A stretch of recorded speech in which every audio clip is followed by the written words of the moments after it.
am in Tulsa, Oklahoma.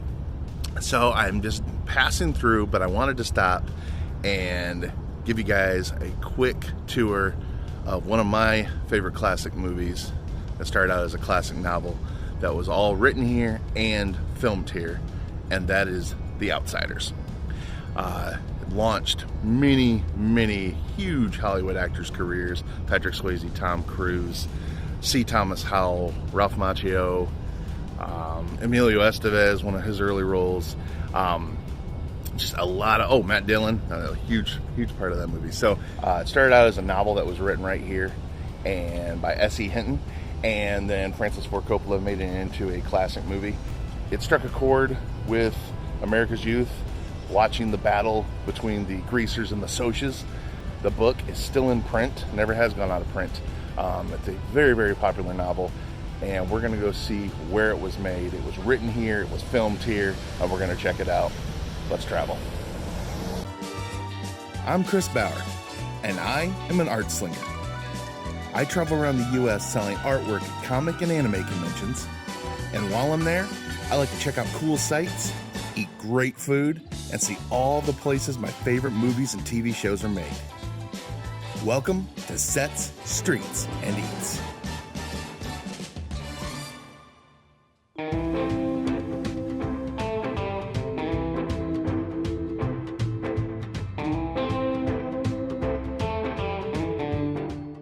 So I am here at the intersection of St. Louis and Independence Avenue, or as it's been renamed just behind me, The Outsiders and Curtis Brothers Lane, because we're in front of the house used in the film where the Curtis brothers lived.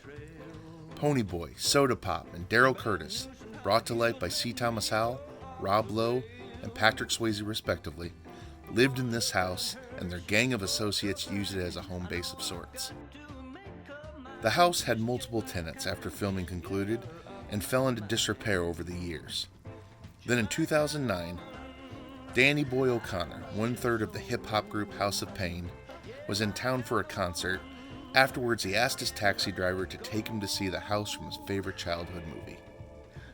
O'Connor discovered the house was in bad shape and bought it. He restored it to its former on-screen glory and opened a museum inside where you can view screen-used props, behind-the-scenes photos, and the rooms where the Curtis boys lived.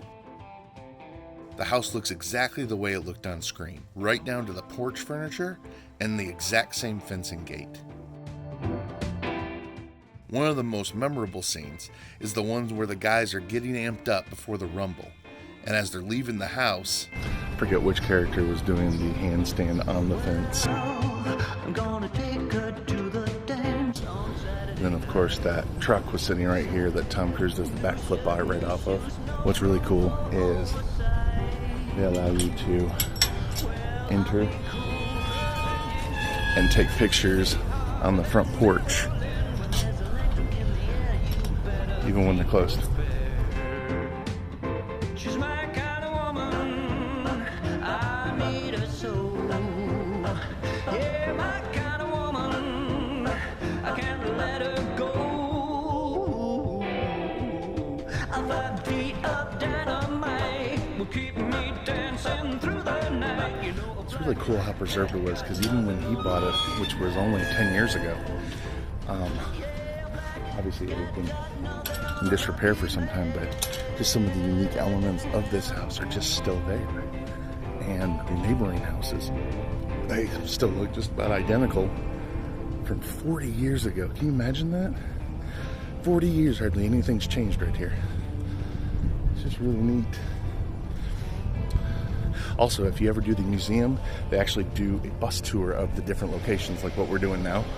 And I'm sure they have more that I don't even know about. So, again, check out the Outsiders Museum, owned by Danny O'Connor from House of Pain.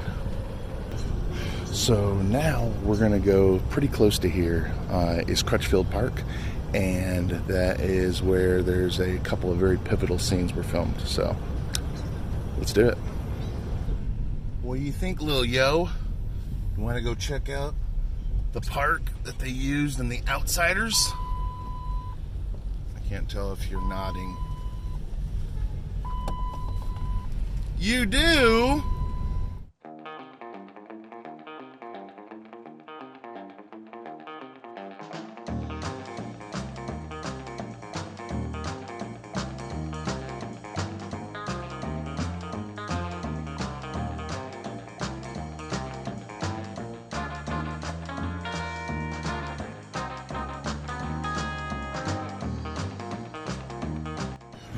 So I'm here in Crutchfield Park, which is about 2 blocks away from the Curtis Brothers house. And this is where the fountain was. So the fountain scene, very pivotal to the movie. This is where Johnny and Ponyboy start sitting out on the monkey bars right there. Obviously new equipment since then, those monkey bars are gone, or they were put in for the movie, who knows. And you can see the Socs pull around that corner and pull up right in here. And they get out and they square off, they grab Ponyboy, they exchange words, give chase, and the Socs will grab Ponyboy and they start dunking him in this fountain here. It's a big circle. The other guys are beating up Johnny. Johnny's laying right over here, pulls out his switchblade, runs up, and stabs Bob, one of the Socs, and starts the domino effect of the boys having to run out of town, try to escape the murder, leading to the rest of the plot. But that happened all right here. The park is very similar to the way it used to look. I don't know if the fountain was added for the movie or if it was always here. It's empty now. If it was always here, they may have taken it down just from all the people trying to recreate a drowning scene or stabbing. You never know. So, fans, not I, but fans are weird. So, it's interesting. S.E. Hinton, she wrote this book when she was like 16 or 17. Like, can you imagine that? Writing the great American novel? I think I was still drawing wieners on walls and assuming I was clever.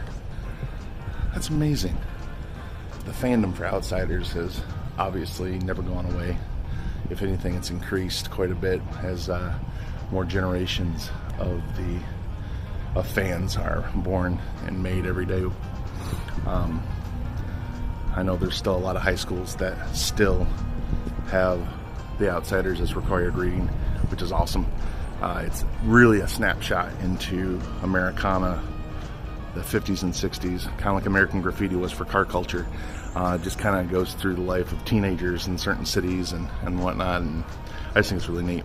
Speaking of it being required reading, the movie was made and championed by school teachers and librarians in California who made a little campaign on their own dime to see if anyone would make this movie, and Francis Ford Coppola took notice and read the book, loved it, and came to Tulsa, met with S.E. Hinton and said, hey, we're filming it right here. And here we are almost 40 years later talking about it.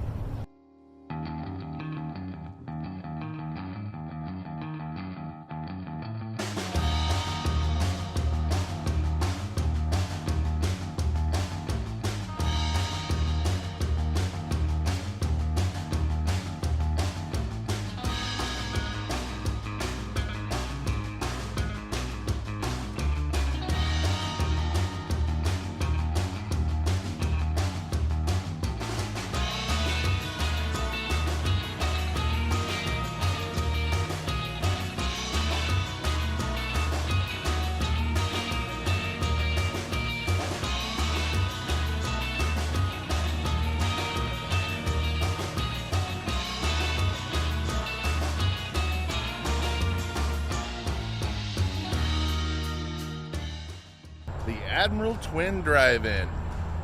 Now, if you remember in the movie, the guys, I think it was Ponyboy and Dally, they sneak into the movie. That's where Dally meets Cherry and of course starts hitting on her, which they, if you can see, that little orange building right over there, they sat right in front of that. And everything looks pretty much exactly the same. Not much has changed here, actually, which again is another really cool feature of using Tulsa as this backdrop. It looks very much like it used to.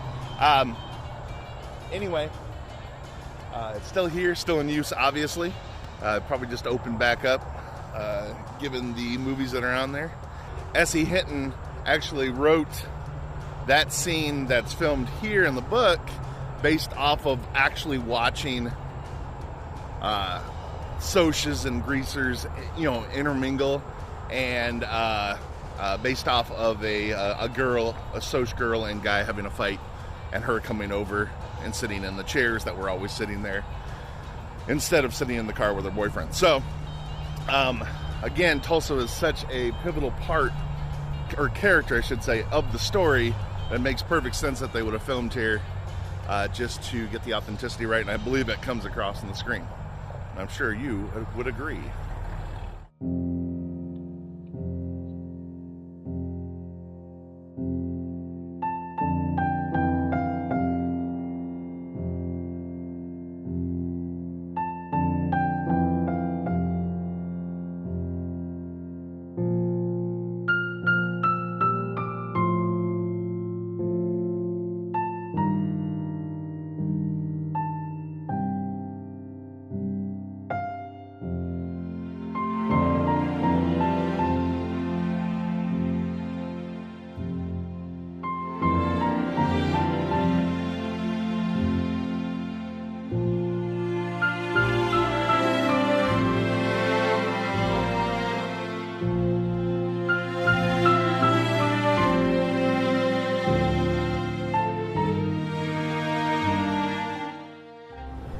So I am standing in the spot where Matt Dillon's character Dallas, or Dally, died.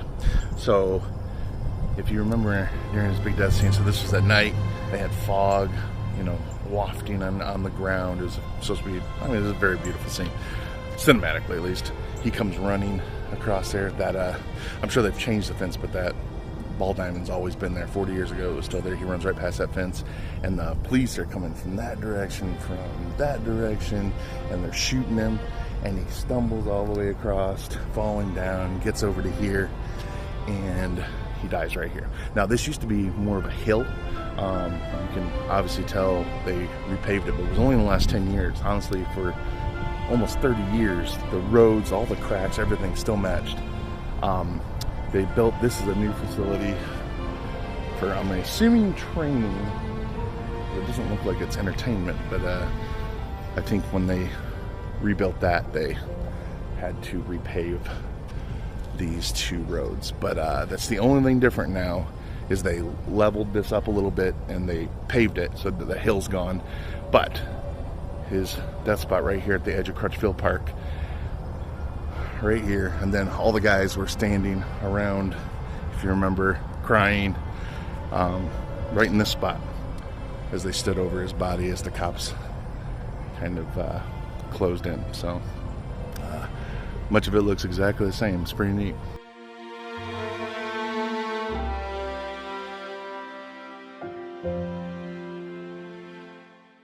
This is where they filmed The Rumble and The Outsiders. Now, this was all empty lots. See, these houses right here, these have been, since then, the last 40 years they've been built. So this was a big empty lot, but there's still part of the empty lot left right behind me. But if you can remember, the scene was, there was a bonfire going, all the greasers are sitting here waiting out front, and then around that corner, right in front of that blue house, which is on screen, you can see it, the socials pull around that corner, pull up right here. They get out and they're celebrating, which was kind of weird to do before the fight, but I guess they were getting amped up. And they come over here to meet the greasers. And of course, Dally, Matt Dillon's character Dallas, runs out from this direction so he doesn't miss the rumble as well. And they all face off right on this lot. Now, there's a couple reasons this scene is significant. Obviously, it's a big plot point for the movie. This was the big battle of the greasers, spoiler alert, win. And they put the socias in their place once and for all.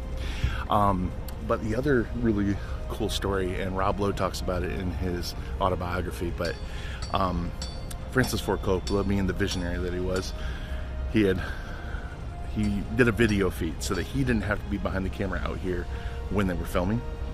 He was in a trailer a couple blocks away, but he had a loudspeaker set up, so after a take he would yell out directions. And the night they started filming, they were racing against a rainstorm, so they were trying to set it up with that bonfire so that there was this nice smoky, kind of the way Dallas died, or Dally died, that almost fog, you know, to just make it add that ambiance to the fight.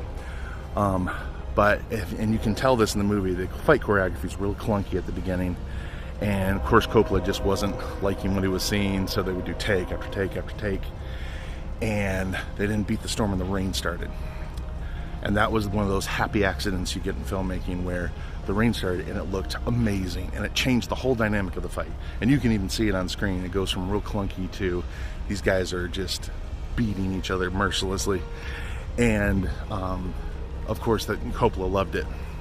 So they had 3 or 4 more nights of shooting, and they had to bring in rain machines to recreate the rain. But Rob Lowe talks about how freezing cold all of them were, because they filmed this in the fall or early spring. It may have been early spring. Either way, it was still cold, very cold at night.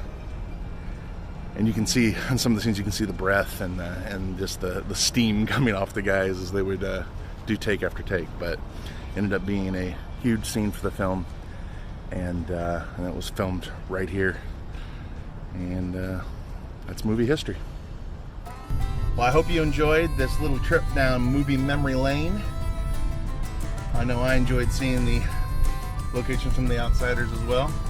And I do love movie history, and it's really neat to be somewhere that launched so many great Hollywood careers. So I hope you'll join me next time on Set Streets and Eats.